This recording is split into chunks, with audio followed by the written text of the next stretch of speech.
Hello, everyone, and welcome. My name is Jacqueline Coley, and it is my honor to welcome all of you to the global press conference for MGM's Creed 3. I am welcomed here today by our actor, Tessa Thompson, actor, Mila Davis-Kent, director and actor, Michael B. Jordan, actor, Jonathan Majors, producer Ryan Coogler will be joining us shortly, actor, Selenice Lieva, screenwriter Keenan Coogler, screenwriter Zach Balin, and actor Wood Harris. Everyone, welcome and congratulations on the film. Mr. Michael B. Jordan, sir, I would like to begin with you because we've already seen the initial reviews. We've already had the premiere in London. We have already had, people are already talking about it online. But for you, before all of this happened, there had to be a moment where producer, friend, Ryan Coogler turned to you and said, hey, do you want to direct this? And I just wanted to know after that, what were the conversations you had with him or any of the other great directors that you worked with that helped you sort of get ready for this moment? To be clear, it was never a moment like that. There wasn't? No, there wasn't. But he definitely had a lot to do with it. I think he told me that I could direct. I think there was a moment where I was in awe of what he was doing. Seeing a black man my age, somebody I knew well, or getting to know at that time, command a set, on Fruitvale Station, and what was possible. I think for me, him telling me, like, Mike, you can do this too. It was kind of where that first kind of seed got planted in my head of like, okay, maybe I could direct one day. I didn't know what it was going to be. I didn't know what movie it was going to, I was going to step behind the camera on. But as, we did Creed and, we did Creed 2 came along and Steven, jumped into, the director's chair and had that experience. And as we kind of grew, the third one just seemed like it was the perfect time for me to step behind the camera and from, internally with myself, Erwin Winkler being, another one as well, a manager, and, just talk to some people that I really respect the opinion, and Ryan definitely was one of them. It was like, all right, cool, this is like the perfect opportunity to step behind the camera. And I think preparing to shoot this movie, Ryan had a lot of thoughts. He was a great sounding board for me. So was Jon Favreau and Bradley Cooper and Denzel Washington. Those are some people that I tapped into to kind of get their opinions and thoughts, and the man himself. Yeah, the man himself, Ryan producer Ryan Coogler. Yes, sir.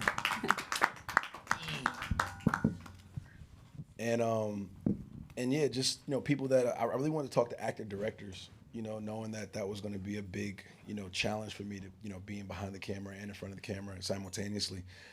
So those people have had success at doing it.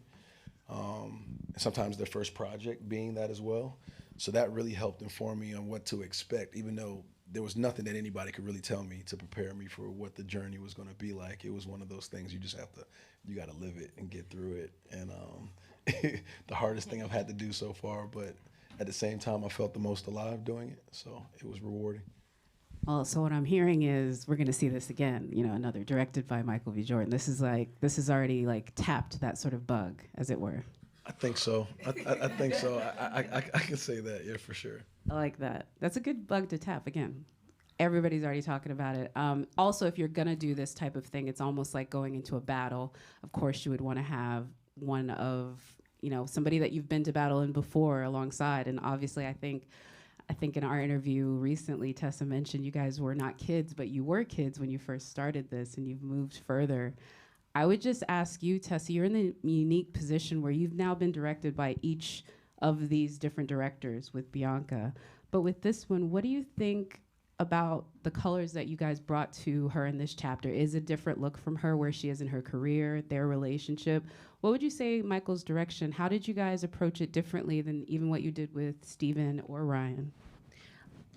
Thank you for that. I think something I've always really enjoyed about making these films, and that began with Ryan and our work together, is I feel like I've always been invited to really be a co-author and to be so a part of the collaborative process of building Bianca together with them, and so it feels like I've gotten to continue to do that. I think the interesting thing over making these films over the course of, I've been saying 8 years, and then you told me the other day it's 9, Mike, right? It's crazy. It's insane. It's crazy.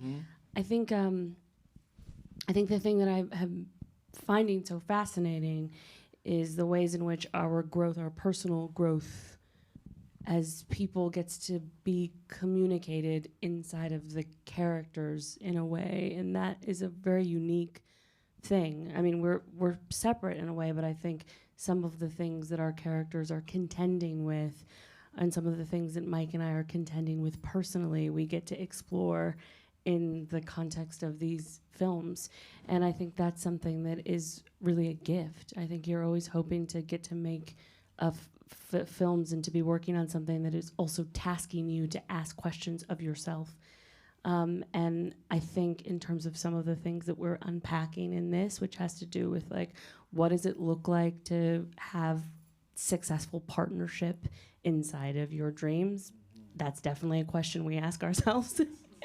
The two of us, we get to ask inside of the context of making these films, like what does your personhood look like when it's not entirely tethered to what you do in the world or what you make or your success? What is success? Like those really central human questions that I think we're in a point in our lives where we're really asking, we get to also put inside of this script. Or what does it look like to unpack masculinity? What does friendship look like? What does Black brotherhood look like? Inside of spaces that typically are competitive. I think all of those themes are really things that we get to tease out in developing these films, and I feel very lucky to get to work on something where there's an opportunity to do that.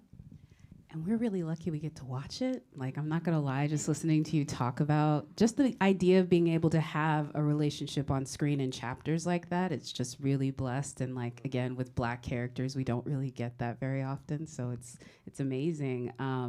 As awesome as they are in their love affair, here comes Diamond Dame, just wreaking havoc both in all, it's like we're over here in Love Jones and here you come just like as a sledgehammer to that happiness. But what a beautiful way to go, Mr. Jonathan Majors. I do have to ask you though, because I know this was a collaboration again, I think for everyone involved, but I know that when you came into this, it was a conversation with you, his name changed, so much of the character changed. What was one of the things that was very central to the character though that you wanted to make sure stayed in all of these different iterations as you guys shaped it? What was a part of that initial part of the script that you really sort of found him in, that you wanted to make sure as y'all shaped it stayed there? Wicked. Yeah, I think the most ancient quality that was put in by the homies was this aspiration for freedom. And not just physical freedom, but mental freedom. And that's what that never changed. That never shifted. That was the thing that I went, okay, that makes sense to me. They baked it in. Mike saw it. We went after it, It's something that, it's the most universal quality in the piece. Second to that is brotherhood, I think. And that brotherhood, becomes paramount because that's connected between our hero and me. So those two elements. And the changing of the name is all about implication.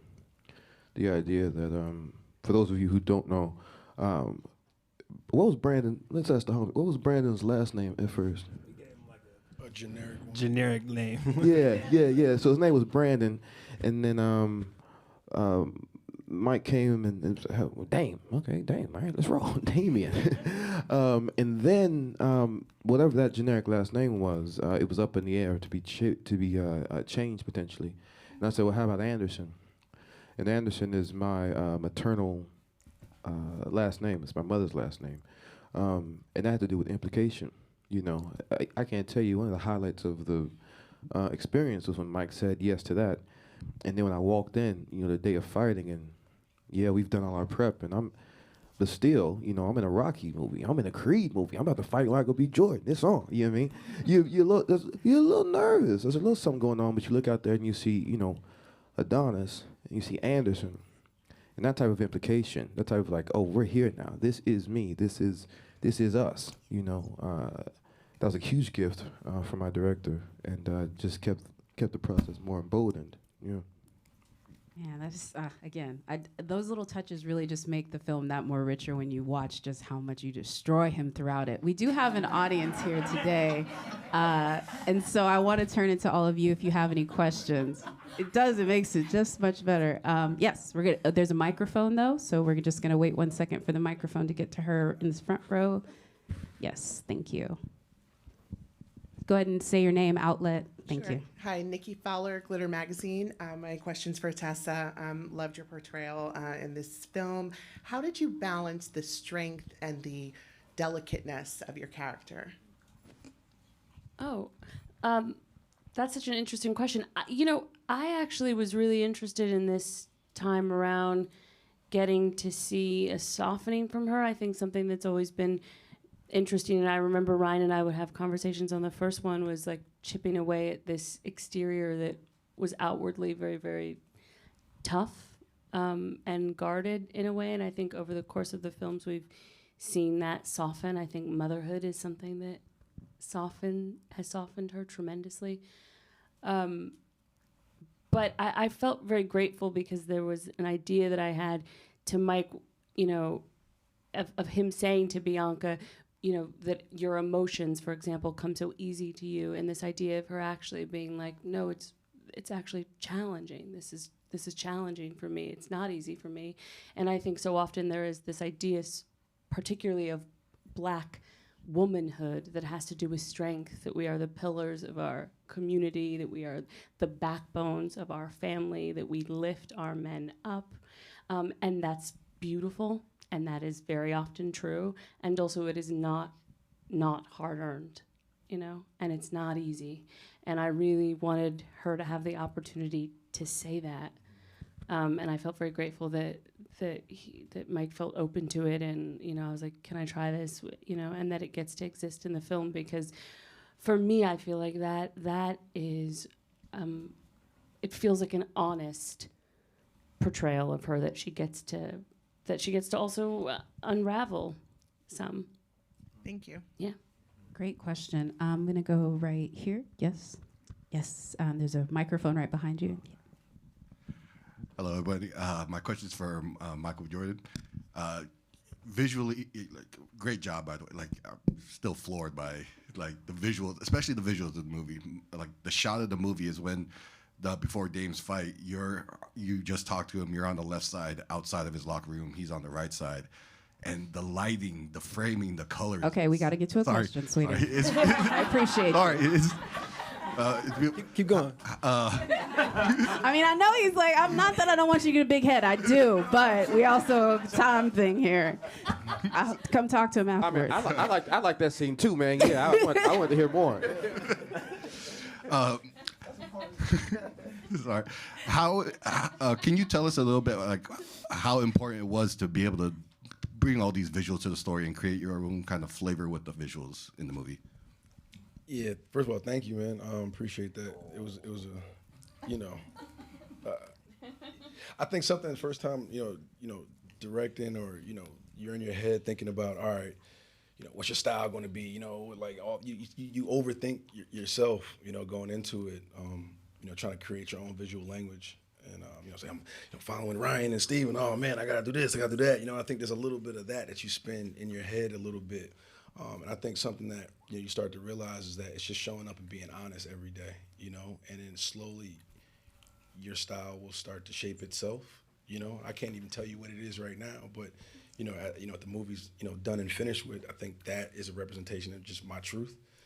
Things that compiles of things that I watch, things that I like to look at, things that moves me in an emotional way, in a visual way, and I started to put it together, with Kramer Martinthau, my DP, who it's our third film that we've worked together. We have a shorthand.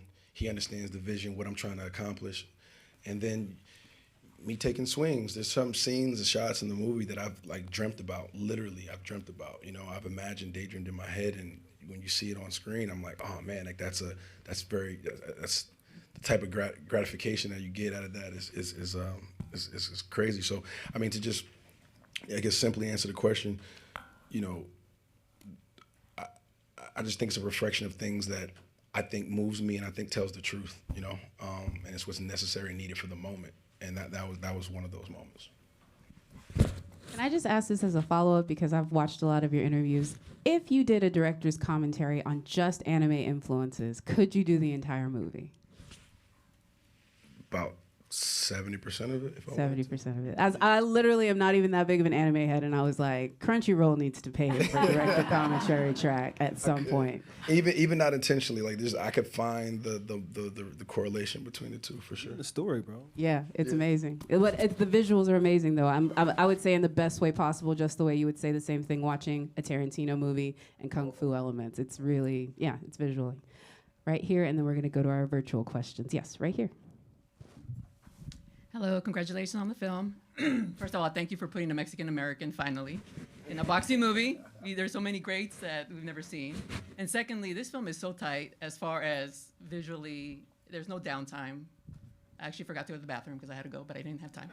I was waiting for downtime, but this movie's just really, really tight. How did you guys work to get it just so, I mean, it just flows, and like I said, there's no downtime. So to kind of just relax, it's just like go, go, go. Is this for Michael?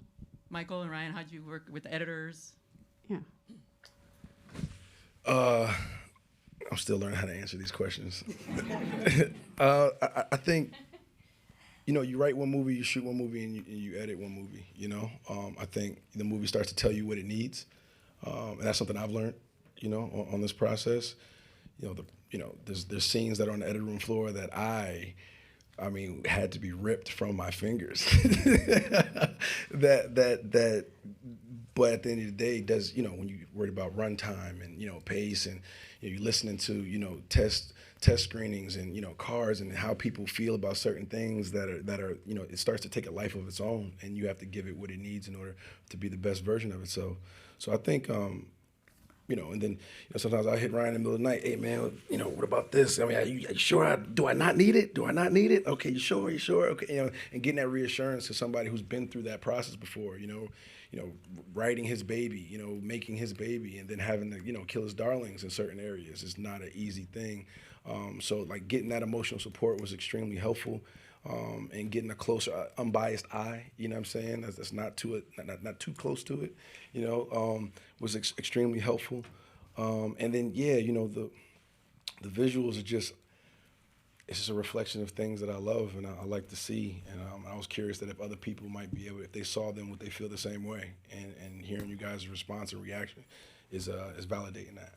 I'm just so grateful you didn't go to the bathroom during any of our emotional scenes. Thank you, appreciate I'm impressed. that. Thank you. No. Ryan, real quick before I go to these virtual, is there anything you wanted to add to that? There's been a lot of talk about towards the stuff that you did before you came in. Is there anything you wanted to add as far as like what conversations you guys had during the post-production process? Not particularly. I mean, it was just great to to watch Mike work, and it's super rewarding to be to support filmmakers. You know, it gives you a different type of creative fulfillment. You know, and I love it. So I was always happy to get the text messages or to come by, and we had a great editorial team. Performances were great, script was great. You know, I was just really, it was very satisfying experience to be involved and to help him realize his vision. Love that. We're going to go to the virtual questions here, and we're going to start with you, Mila, from Sean at Nerdtropolis. You threw some great punches in the movie and showed impressive boxing skills. Were you exposed to boxing before joining the film? And like your character, do you have any interest in the sport? Okay, well, no. Prior to the film, I didn't have any experience with boxing, and I wasn't really interested in it, to be honest. But Anne the Mitt Queen taught me a lot of technique. So my character, when I got the role, I realized that being a boxer was part of that character. And so that made me more interested in it because she was interested in being a boxer because her dad was. So after I started doing it, I realized, you know, boxing is a lot of fun. I don't think I'm gonna try to be a boxer in real life because I'm kind of scared of being hit, to be honest. But when I was doing it, I had a lot of fun, and I thought it was a great experience. I'm digging that. and she was such a fast learner. You know, I think from watching and paying attention to the McQueen and, you know, and following instructions to a T, she picked it up extremely fast, and she's a natural at it. So, you know, a lot of those, you know, her technique and things like that was cultivated in a very short amount of time, but she's fearless, and there was nothing that seemed too big for her to accomplish. So she's really, really good. This one's going to be for Wood Sir. Kevin from Parle Magazine. Duke seems to know exactly how this story is going to play out before it does. Again, we should have listened to Duke. This is true. Why do you think he doesn't see a chance for redemption? Yeah, why did Duke know everything? Why didn't he see the redemption for Dame? It's the gray hairs, you know. Wisdom. Just being close with the person and having a perception on the person, I believe, that would give you some insight on the future of what you believe may happen, and then when that happens, you get to be like, I told you so, or not. Yeah. But yeah. Experience. No, that's true. And also in the previous Rocky films, like Duke, he was the same way. He always knew. That's true. Celanese, this is from Ava Coleman from Texas Metro News. Your character, Laura Chavez, is a boss. Facts. And how her character resembles how you take charge in your own life. Does her character resemble how you take charge in your own life? Sorry, I'm going blind. Oh, yeah, no, absolutely. You know, I'm a mama. I'm a mama bear, and I protect the people I love, and when there's conviction, when there's, you know, passion, you go for it. And that's what I loved about this character. She was written so well, and thank you guys. And, you know, and the director here let me just kind of just do my thing. And I love that. I love that this movie, although when people think about a boxing film, they automatically think male, you know, and the power of the man. But here is like the power of the women also exists in this film, from Mila's character to Tess to Laura. So I love that. I love that it's well-rounded and powerful Black and brown people doing their thing. Also, he's scared of you. Like, legitimately, when things go wrong with Felix, he is not scared about what Felix is going to do. He's scared about what you're going to do. Facts, big facts. I love the scene when he gets hurt, you know, there's a moment and I turned to him and I was like, I'm going to eat you alive, you know. Like, and I did see a little bit of fear in Michael's face. a lot of fear. Ryan, I wanted to take it really quickly here. Lupe from Cine Movie. You and Michael have worked with each other for now over a decade. What do you like most about working with each other? Wow. That's a good question. Like most. I think like, oh, go ahead, bro. I thought it was your mic coming up. I seen your hand. He thought he was going to save you from this. I thought he was going to get me off the hook, yeah. Like, you go first. That was a quick pass, Ryan. You passed the ball real fast, Jack. Yeah. Yeah. Nah, I usually get this question, so I'm like, I want to see how somebody else. Yeah, no, I think it changes. You know, like over 10 years, relationships change, people change. You know, and what was best about working with him when we first started has shifted now. I mean, now it's the fact that that I know him, you know, really, really well. So I think that adds like it's an added color that comes with that. So when you know somebody, and you see them do something new and excel at it, it gives you a different type of joy. Like when I first met him, I knew he could act. You know what I'm saying? So it wasn't like, oh man, Mike did a great job acting. Like it's not a surprise, you know. But now and seeing him, oh, can he do a sports film? You know, can he do an action movie? You know what I mean? Can he direct? You know, like in seeing the growth and the shifts and seeing him knock it out of the park in each thing, not without struggles. You know what I'm saying? Not without going to the mat and having to get back up.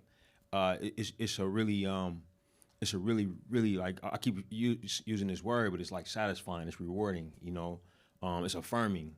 You know, you meet actors like felt this way about Tessa, felt this way about Jonathan, and they talk about authorship, but I meet him and I say, I think this person's a director.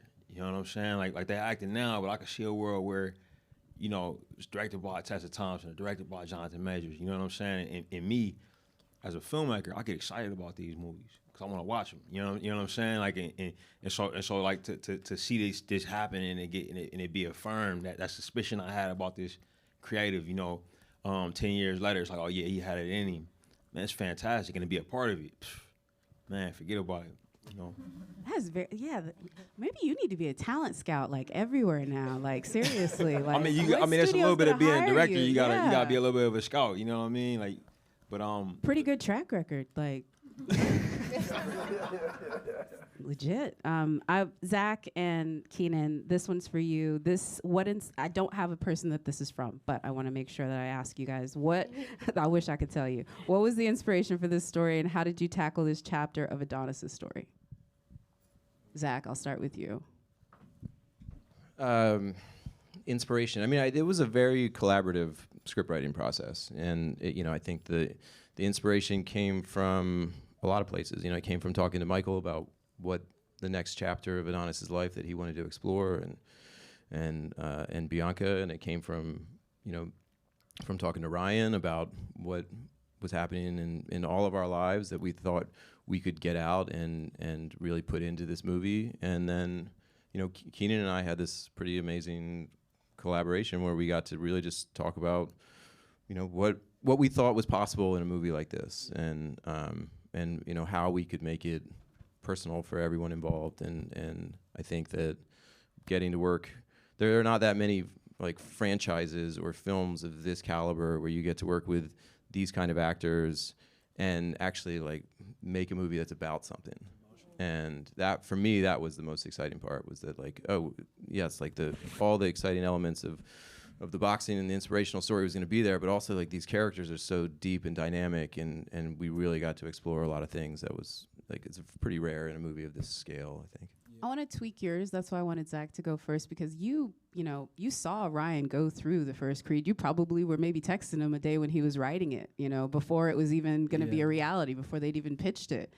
How did it feel to then sort of transfer that? Because you were probably one of the first people that knew that he was writing a Creed script before, and now you're writing the third installment of it. I used to make fun of him because I thought he was making the whole thing up. Because we shared a room at the time at my parents' house, and sorry, buddy. We shared a room at my parents' house, and he was working on the script literally from the idea in his head, and he would talk about it, and then he would go out and have these telephone conversations with Sylvester Stallone, and he would talk on the phone, and he would go down the street, and you would just see him pacing up and down the street talking, and I thought he was making the entire thing up, because no fucking way, excuse my language, but no way would a Stallone even answer that phone call, right? And then I worked on the movie. So if you watch Creed 1, I'm literally underneath the ring in pretty much all the shots. So Ryan had to set up a little village that would be underneath the ring so that we wouldn't have to sprint off camera every take. And that was me. I was underneath there watching these guys create this character. But the funnest part, honestly, has been watching the character of Adonis change hands. But the entire time he is... everybody who sort of had, to Jonathan's point, implicated themselves in this character, they're growing up with him in real time. And it's really interesting because I've been working with these two for, over 10 years now, and we've all sort of grown up with this character. So the scenes get super emotional because everybody is implicated in them. When Adonis is struggling, it's hard not to imagine where that came from, and I really love that this character has always been equal parts Mike and Ryan.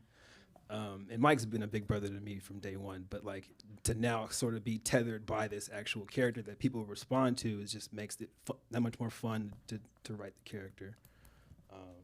And I'm a genre guy, so I came in first day trying to pull Mike's references out of him. I know he likes anime, but I know he's not gonna always lead with that in these big scary rooms.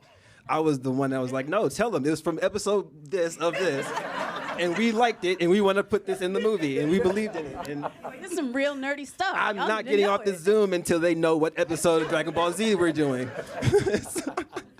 Am I wrong? I'm telling you. Honestly, this is so affirming because I was watching and thinking that. So thank you very much for affirming. I said every if the week, nuts are gonna run the everywhere. nut house, we're gonna do it our way. Very affirming. Thank you. Sorry for cursing. I get excited about this stuff. It's your show. You wrote it. We're going to go back to the virtual question. This is too much fun. I'm doing a bad job. I'm sorry. Tessa, this one's for you. Throughout the trilogy, Bianca plays a huge part of Adonis' successful career with her nonstop support, push, and love. How important is it to continue the showcase that having the right partner can help you achieve your goals, no matter how impossible they may seem? Wow, that's a lot, but that is a lot. So, yeah. Yeah. I think the truth is those partnerships can come in any form. With Adonis and Bianca, it happens to come in the form of romantic love. They're co-parents, but that's not for everybody. Not everybody has that. Not everybody wants that.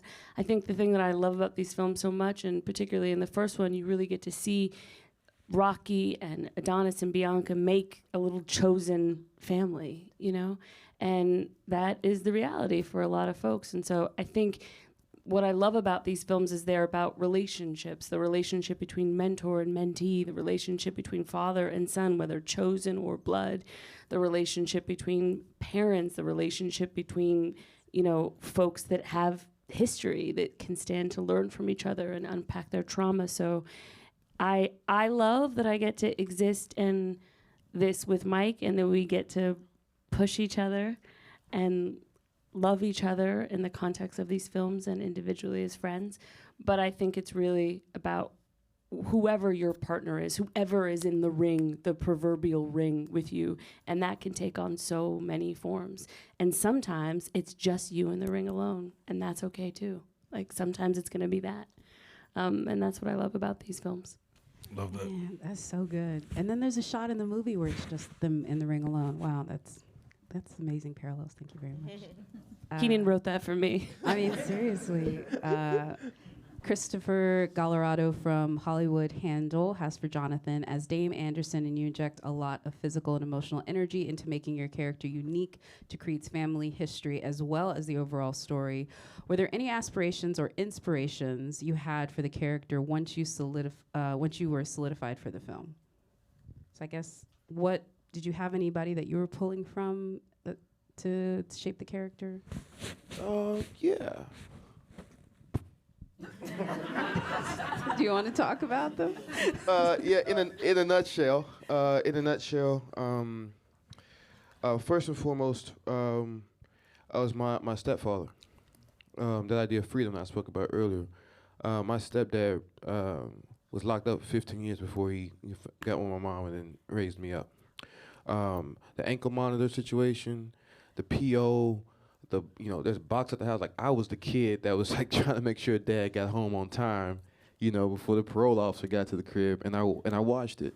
I watched that happen. My stepdad also, Joe, I'm gonna say his name. He tried out for the Dallas Cowboys. I'm from Dallas.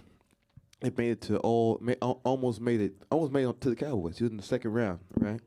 I watched that aspiration. I watched that hustle. I watched that dream that he had. There's a big part about that big hard shell, with that young boy in it that had the aspirations to be more, to be free. So that's a big part of it. Probably 50. But not a big part, just half. And then we had the brother, Ryan's best friend, D-Lo, who was essentially my just touchstone. He actually had experienced very much the life that Dame had experienced. I got pictures of D-Lo standing, you know what I mean, and how he stood. There's a certain decorum to the lifestyle that D-Lo just still had, walked with it, talked with it. And I could check in with him at the top of the day, and every time we saw each other, it was We was talking that shit. You know, it was like, yeah, I was like, boom, we was in. And then Paramount, I think, as far as inspiration, yeah, I watched all the Rocky films, did all that. But it was very clear to me that the only thing that was really important was who Adonis was in this third installment and how to antagonize this character, how to help this character continue his hero's journey.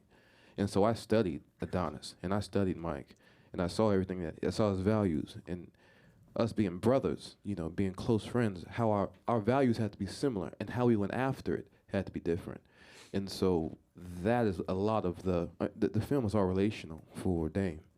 Dame lives and dies on his relationship with Adonis Creed. Everything else is set decoration. You know, it's all about him. And so that was the most fertile, I think, inspiration. And that I met every day. You know, that I got to meet every day. Yeah. Thank you. Can I just say that Jonathan, when I was on set, watching him in particular, there were moments where you want to hate him. And as Lauda, I had to go there. But me, the actress, was like, wow. I wanted to hug him. I did. There was a heartbreaking moment where I would just look at him and I was like, I just want to hug him. So kudos to the person that could be that powerful and that menacing, but at the same time break your heart. I needed to say that. No, it's very true. Yeah, I want to give you props while I can too, brother. Like, I'm gonna tell a quick story just to show how much fun I had doing this with you, bro. But it was a tense morning, and he came up to me after, I think it was like a lunch break or something. I was like, "How you feeling in there, man? How you know, trying to keep the spirits up?" I was like, "You feel like you got the green light in there?" He looked me dead in my eyes and said, "I'm running lights."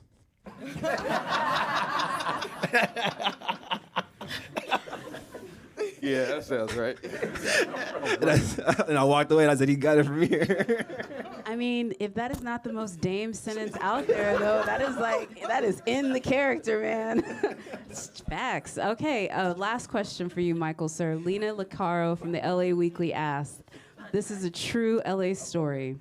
What is the significance of Los Angeles as a backdrop for the film in terms of how growing up in the city has shaped Adonis and Dame as people, but also in terms of where they end up, where they live, where they train, and ultimately where they fight the fight of their lives? Okay, there's a lot in that. I think first and foremost, from a franchise perspective, you know, you've seen Adonis start in L.A. and then end up in Philly, you know, in search of this, you know, of this teacher, of this mentor, you know, that's going to help him achieve the things that he needs to achieve in Rocky and Philadelphia.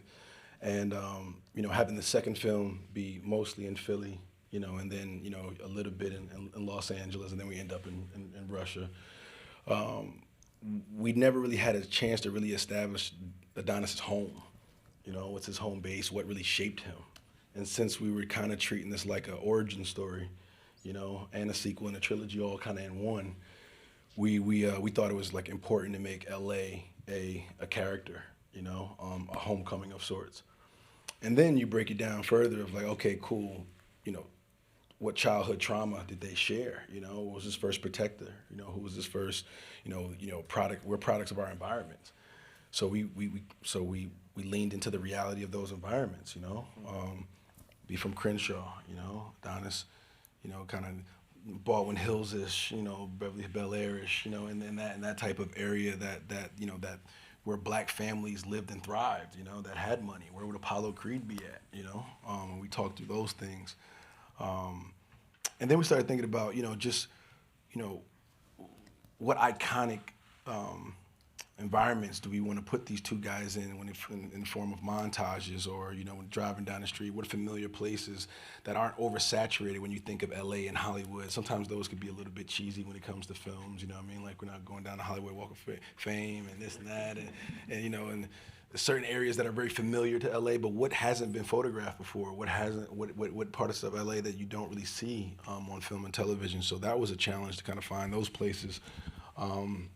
And ultimately, we ended up at one of the more iconic places, the Hollywood sign. So yeah, so Just about to say. there's certain things you can't get away from, you know. And I think it served as a final kind of nail, you know what I'm saying, that I felt that Adonis needed, that I think the audience needed to see and feel. Like this is, you know, Hollywood was his first like nickname that they gave him when he went to Philly, was Hollywood, you know. So it felt very poetic to kind of come back around in that type of way. So. And then, you know, new developments that came up in Los Angeles, 6th Street Bridge, you know, is a new place that we wanted to, you know, that was started to become very, very popular, and with people running their drag racing down there, you know, and walking the bridge, and it's very visual, and we want to kind of just take new places. So that's just, you know, visually we want to just take them to different spots. I will say the film, even though it went to familiar places, it still did even the Hollywood sign differently, like showing it from the back, just like the film. Even though it's a Rocky movie, there's familiar beats, there's something new in every installment. So I want to thank you all for being the parts that made this installment so incredible. I want to thank you all for watching and remind everyone that Creed 3 is in theaters. 3, 2, 2, 3. Like y'all got me like programmed on that. Thank y'all very much.